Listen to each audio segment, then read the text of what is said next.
السلام علیکم ورحمۃ اللہ وبرکاتہ۔ آج ہم دیکھیں گے کہ ایک مسلمان کا عقیدہ کیسا ہونا چاہیے۔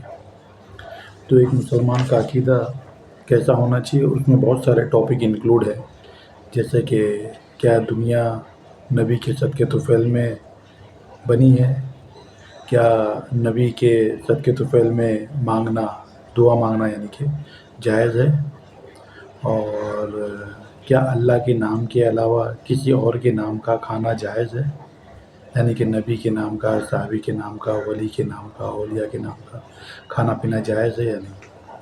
کیا وسیلہ سفارش کرنا جائز ہے، کیا وسیلہ سفارش کرنا جائز ہے، یہ ہم دیکھیں گے۔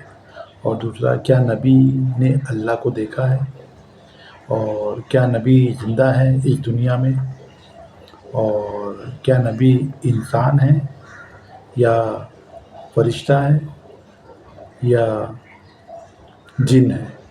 جنوں میں سے، یہ بھی دیکھنا ہمارے لیے بہت ضروری ہے۔ اور کیا نبی صلی اللہ علیہ وسلم غیب فیوچر جانتے ہیں، اور کیا نبی ولی بزرگ اس دنیا میں ہماری بات سن رہے ہیں، اور کیا قرآن پڑھ کر مردوں کو بخشا جا سکتا ہے، اور پھر ہے کیا قرآن سمجھنا آسان ہے یا مشکل ہے، کیا قرآن پڑھ کر سمجھ کر لوگ گمراہ ہوتے ہیں، اور پھر کیا قرآن سے ہدایت ملے گی یا گمراہی ملے گی، کیا قرآن کی آیتیں پڑھ کر پھونکنا دم کرنا جائز ہے، یہ بھی ایک سوال ہے۔ اور پھر کیا نبی صلی اللہ علیہ وسلم پر جادو کا اثر ہوا یا نہیں ہوا، کیا نظر لگتی ہے، کیا جن انسان کے آنگ میں، باڈی میں آ سکتا ہے یا گھس سکتا ہے، اور کیا نبی صلی اللہ علیہ وسلم نبی صلی اللہ علیہ وسلم نے جن لوگوں کو، یعنی جن جو ہوتے ہیں ایک مخلوق ہے نا جن، تو اگر نبی صلی اللہ علیہ وسلم نے ان کو دیکھا ہے یا نہیں دیکھا ہے،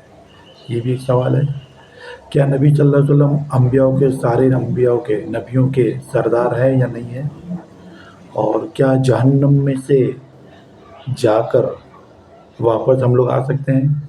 یعنی کہ جہنم سے واپس آنے کا، جنت میں لوٹ کر آنے کا کوئی رستہ ہے، یا ایسا صحیح ہے یا غلط ہے۔ تو یہ کچھ 20 سوالات ہیں جن کے اوپر ہم گفتگو کرنے والے ہیں، لیکن ہم ایک ہی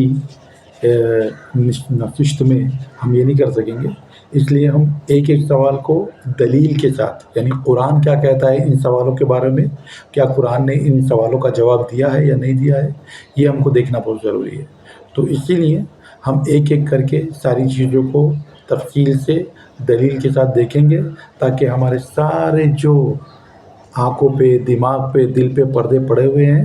وہ ہمارے ہٹ جائیں انشاءاللہ تعالیٰ۔ اور قرآن کو تو ہر کوئی مانتا ہے نا، تو قرآن سے دلیل دیں گے تو زیادہ بہتر رہے گا، اور ہم سب کے لیے قبول کرنے کے لیے آسان بھی ہوگا۔ ایسا نہیں کہ میں اپنی بات کر رہا ہوں، وہ دوسرا کوئی اپنی بات کر رہا ہے، تو ہم کیسے مانیں؟ چاہے میں بات کروں، چاہے کوئی اور بات کرے، دونوں کے پاس دلیل ہونا چاہیے قرآن کے مطابق۔ اگر قرآن کے مطابق دلیل ہے تو الحمدللہ، اور اگر قرآن کے خلاف ہے یا قرآن سے باہر ہے تو پھر وہ دلیل نہیں مانی جائے گی، وہ مطلب وہ ہماری خالی منطقی ہے، یا ہم نے سوچ لیا ہے، یہ ہمارے خیالات ہیں۔ تو ہم ضرور اس میں دیکھیں گے انشاءاللہ تعالیٰ۔ تو دوسری ویڈیو جو ہماری بنے گی انشاءاللہ تعالیٰ، اس کے اندر ایک ایک کر کے ہم اس کو مکمل کریں گے انشاءاللہ تعالیٰ۔ جزاک اللہ خیر۔ السلام علیکم ورحمۃ اللہ وبرکاتہ۔